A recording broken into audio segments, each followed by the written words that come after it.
Hello my friends, today we will talk about the Syrian chaos. Bashar Al Assad SAAF forces were attacked and defeated by a combined offensive operation executed by a number of different factions which are under the control of either Turkey or United States. It is unclear whether HTS is truly independent as it claims, but significant proof suggests that they are supplied by Turkey with a variety of equipment such as infantry fighting vehicles and drones. Also, Ukraine helped HTS with drones in exchange for mercenaries. Biden says this outcome will open new possibilities for Syria. However, this can also lead to a big battle between these factions after the celebration is over. It's incredible how many factions fight for land in this country. It's not far from the plot in the Stalker video game, where many different factions are fighting, each with different interests in the zone. In Syria, there are 6 known main factions, and these are HTS, SAAF, SFA, SNA, SOR, and SDF. HTS are the ones that spearheaded the attack in a blitzkrieg style, using well-equipped squads with anti-tank firing capabilities that can also be used to pierce through walls, Toyotas with 50 cal machine guns, Turkish army personnel carrying vehicles, and even tanks like the T-72. The cherry on top being the Turkish drones and cheaper drones like we've seen used in the Ukraine-Russian war. The SAAF, Assad forces, were not ready for them and kept retreating because the Syrian army is filled with inexperienced conscripts with low pay, $30 per month, not so well fed and with poor morale. On top of this, their allies Russia, Iran and Hezbollah are busy with their wars in Ukraine and the war with Israel for Hezbollah and Iran.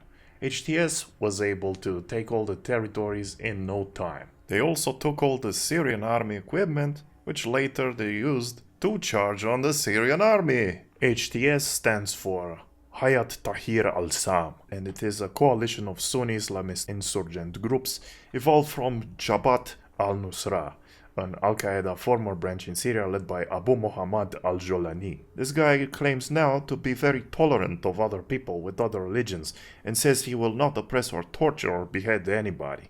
But I don't know how much we can trust a man who was a part of Al-Qaeda saying that. I mean, it's literally an evolved Al-Qaeda branch, and throughout its existence it has been accused of torturing, killing or holding people that they don't like captive. Western mainstream press believes in this guy, and they generally see Syria as becoming something positive in the times to come, which can be bargained with, because Biden himself claimed that new horizons of collaboration with Syria will now open, and that USA was orchestrating this in the background. The reality is that there is only so much you can orchestrate with this type of people, not to mention the fact that there are other factions with different interests in the area. For example, HTS doesn't like America very much, but the Kurdish SDF and the FSA does. However, SNA hates FSD, and they were battling each other even during this operation over territory. FSD is now entrenched against an impending SNA attack. I know it's kinda getting blurry out there, but I will try to explain it. The SNA are the Syrian National Army, and they are like a second unofficial Syria with a full military structure and operating in the territories of the north of Syria at the Turkish border.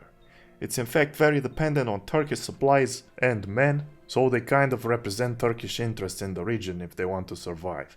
They immediately joined HTS's attack and tried to get some territory gains, even though that meant kicking out some of the gains made already by the SDF in the area. I told you it's very much like a video game. Unfortunately, it's reality. The SNA really hate the Kurdish SDF and basically want to exterminate them. HTS have also had battles with SDF before and took captive some SDF important people. The Kurdish SDF are backed by Americans. SDF stands for Syrian Democratic Forces. They also have very democratic values that they've been accused of, such as forcing families out of their homes for ethnic cleansing purposes, recruiting of children into their armies, killing civilian protesters, including a 15-year-old, torturing their captured enemies, holding captive tens of thousands of people, raping women, very moral democratic values that the United States and other Western nations are supporting in Syria. Of course, the Kurdish cause needs to be supported because letting an entire people getting wiped out by SNA is not good. But these organizations in the Middle East, no matter who they are or who they claim to represent, they end up doing a lot of immoral things, and no group seems to be better than another. SFA is also a group supported by the United States, the Syrian Free Army, which were formed from a very trustable group known as the Allahu Akbar Brigade. The US tried to unite the Allahu Akbar Brigade with the SDF, but it didn't work out, so instead they just proposed the rebranding to the name Syrian Free Army, because it rings in people's ears better when things are called free and democratic. In the southeast, there is another group called the Southern Operation Room. This group is kind of supported by everyone, the Americans, the Turks, and Israel, which sent troops to reinforce them because it's literally on their border. This group is made out of former rebels which got reconciliated and then started to work for Bashar Al Assad, but now with this turn of events, they have joined against Assad once again. It will be interesting to see who this group will join later, when these groups will start fighting against each other again. The Turkish-backed, or the US-backed, or will it just chill at the border with Israel, bathing in Jewish gold? Please don't ban my channel, IDF, I just make a joke. So now, there is this theory in which people like Joe Biden believe, now that these amazing organizations have united and took down Bashar al Assad's regime in like 10 days, there is this theory and vision that these beautiful freedom organizations will now find common ground and create a new Syria with democratic institutions that will collaborate with the world in normal economic relationships and become a new hub of peacekeeping ruled by USA to protect its interests and Israel's interests in the region. Israel wants, of course, to be the boss of the region, showing their dominance to Lebanon, Syria, Iran, and whoever else thinks they shouldn't be there. The United States wants to surround Russia with military bases because it's a nice hobby to have, so they keep at it in the name of democracy and freedom, like in a game called Helldivers 2, where they bring democracy to bugs. It's not much different, because here we are dealing with a bunch of cockroach. USA and Israel may want that, but the idea that with Bashar al-Assad down, Syria will flourish into a great democracy, to me is very unlikely, because of the instruments used to create this new state. Are we really going to consider these volatile guerrilla warfare warlords the purveyors of morality, collaboration, and democracy? All these factions above have committed war crimes, torture, underage recruitment, executions, removal of the liberties of hundreds of thousands of people, and being accused constantly by human rights organizations of these acts and more. In addition, they also have a high volatility. Depending on who pays the most or just their belief, they could change their allegiance in a second. Should we therefore trust when the leader of HTS claims in a CNN interview that he wants to accept every culture in Syria and that he will not persecute any belief when his organization has been caught persecuting before? I don't think it would be wise to do so. This whole thing is a theater where the great powers are at play for influence and power.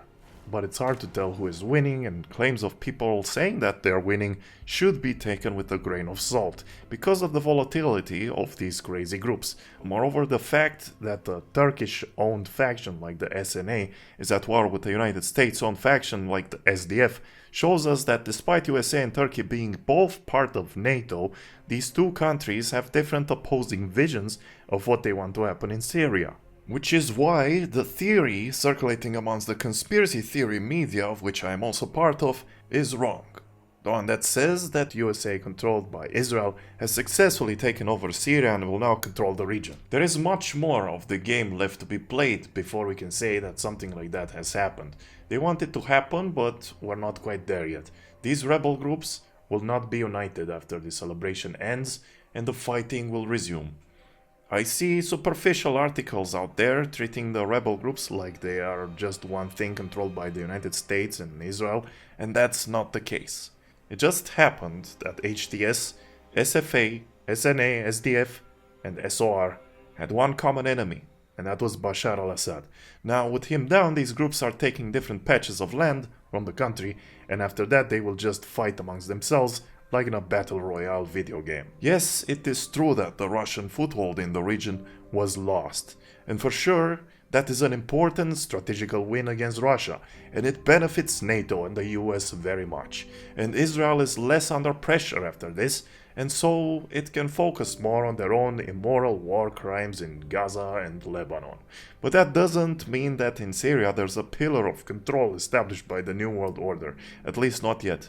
The region will be now plunged into chaos, division, and destabilization, which is one of NATO's favorite hobbies wherever it gets involved. At the end of the day, my video is a call for awareness, informed opinion, and also a call to peace, even though that means to criticize those who claim they have freedom and democracy in mind. These people that NATO claims are dictators may not be good men, and they may be evil. However, NATO is doing a very poor job at managing the situation, and it needs to be held accountable for it. Somehow, it always manages to escalate, destabilize, and create more violence wherever it claims to fix a situation. Syria, Libya, Yugoslavia, Ukraine, Iraq, Afghanistan, all failed.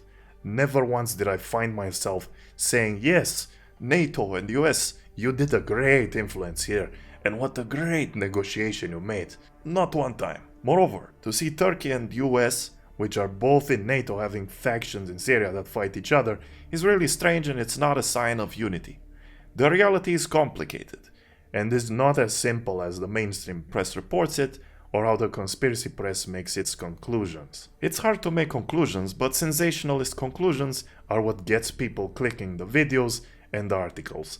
A video like I made doesn't give an easy to digest message, but I like to be close to reality and not sensationalism. Fun fact, Bashar Al Assad is gonna start an ophthalmology clinic in Russia. Amazing. As a final message, I will say let's find the truth, even if the truth is not easy. I hope my insight into this topic will get you thinking, and let's keep monitoring the details of this world together. You can join my Discord for discussions, and if you would like to support my work, you can check the description for ways you can do that. Let's promote peace in our lives and interaction with other people, and generally pray for peace in the world because things are getting very hot, like in the Hearts of Iron video game. Thanks for watching the video. This is Vostok Vlad, signing out.